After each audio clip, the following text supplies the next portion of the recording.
เป็นตาหักปานนี้ใครเคยดีมาจมในบ่อจะคือใส่น้องยี่ห้อยัง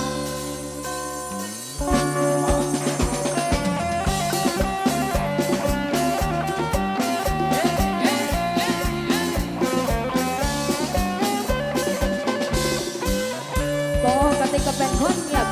นั่งพับเพียงคู่พาพับไว้เป็นสาวสไตล์โกลาสตรี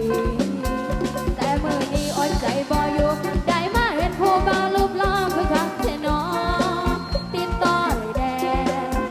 กลางมาเทียบยิงลูกศรฝากลงกลางใจสิเฮ็ดจังใดเอาไว้ก็บ่อยู่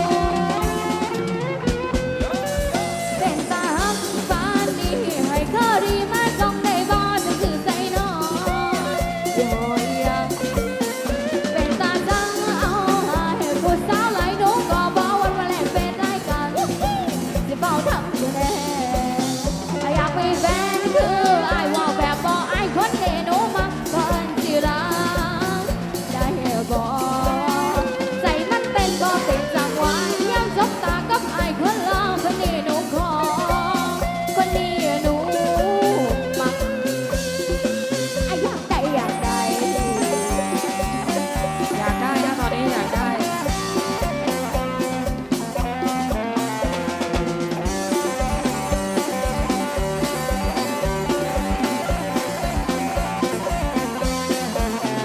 กาวมาเจ็บยิงลูกศรปากลงกลางใจสิเฮ็ดจังใด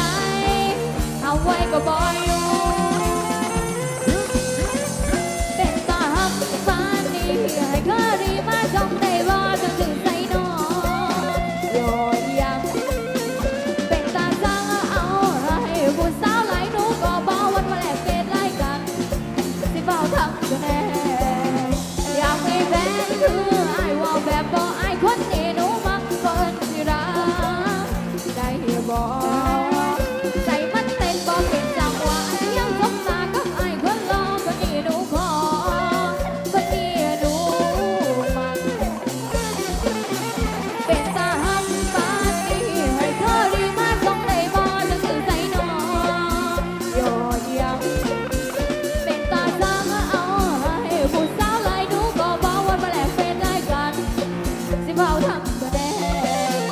อยากมีแฟนคืออ้ายว่าแบบบ่อ้ายคนนี้หนูมักเพิ่นสิรักได้บ่ใจมันเต้นบ่เป็นจังหวะยังจบตากับอ้ายคนรอคนนี้หนูขอคนนี้หนูมักอยากได้อยากได้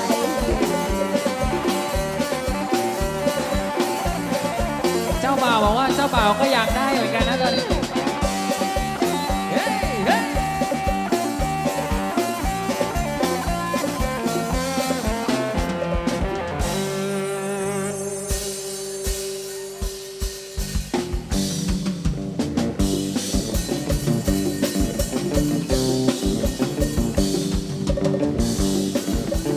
เฮ้ยเฮ้ยเฮ้ยเฮ้ยเฮ้ย มือนี้เฮียนก่อยเพิ่นไปบ่ใส่หน่อยลงทงหาหอยหาเห็ดและหาปลาเพิ่นสอนอยู่บัวเพิ่นได้หัวปลาเปลี่ยนสินาแมงดาและกุ้งน้อย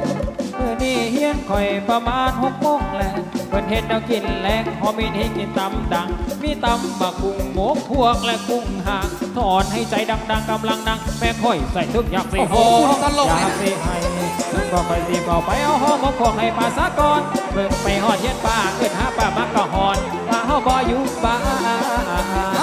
ห้องมาพวกเอาไม่ฝากป้าไปหน้าเลยให้ไปหน้าหัวข้างกับรถเสือกยางหัวแหกลงแข้งหัวรถกันเลยห่างเปิดแห้งหอมขึ้นฮึบปลาห้องฮึบคนกะทบอ้ำหาดหัวไหลมาหอดหาฝนตกกระเพราเปียกหอดหมูกูเฮ้ยห้องมาพวกเอาไปฝากป้าไปหน้าเลยให้ไปหน้าหัวข้างกับรถเสือกยางหัวแหกลงแข้งหัวรถกันเลยห่างเปิดแห้งหอมขึ้นฮึบปลาห้องฮึบคนกะทบอ้ำหาดหัวไหลมาหอดหาฝนตกกระเพราเปียกหอดหมูกูไหลหอดหำเลยทีเดียวโยกไว้ฮะสาวๆโยกไว้ฮะพอบกพวกไปฝากบ้าระยะทางมันก็ไกลห ว่าสิหอดเฮียนเฮาคนหวยหลายผู้อยู่ดอกว่าเป็นลูกใส่เขาใส่เอาถึงสิหารถเอากะห้างจุงมาหากะเฮาหูกะหิวกะหิวเขาโอ้ยฮึแล้วก็พ่อบอกพวกเอาไม่วางป้าใส่หน้าเลยให้หน้าหัวกางกับรถเสือกยางหัวแหกต้องแค่หัวรถจักรเลยทางมันแรกหอบขึ้นข้าวหอบลุกคนการโต๊ะคำหาหัวเลยมาหอดหาคนตกกระเพราเปียกพอดหมูพ่อบอกพวกเอาไม่วางป้าเอาไปหน้าเลยให้หน้าหัวกางกับรถเสือกยางหัวแหกต้องแค่หัวรถจักรเลยทางเมื่อแค่หอบขึ้นป้าหอบคนการโต๊ะคำหาหัวเลยมาหอดหาคนตกกระเพราเปียกพอดหมูครัวทำพอดน้ำหอมครัวคอยอยู่กับหัวน้ำพุ่งหน้าดูโอ้ยป้าเล่าหูบอเอาหอมกไปหมักปลาโอ้ยป้าเล่าหูบอว้าว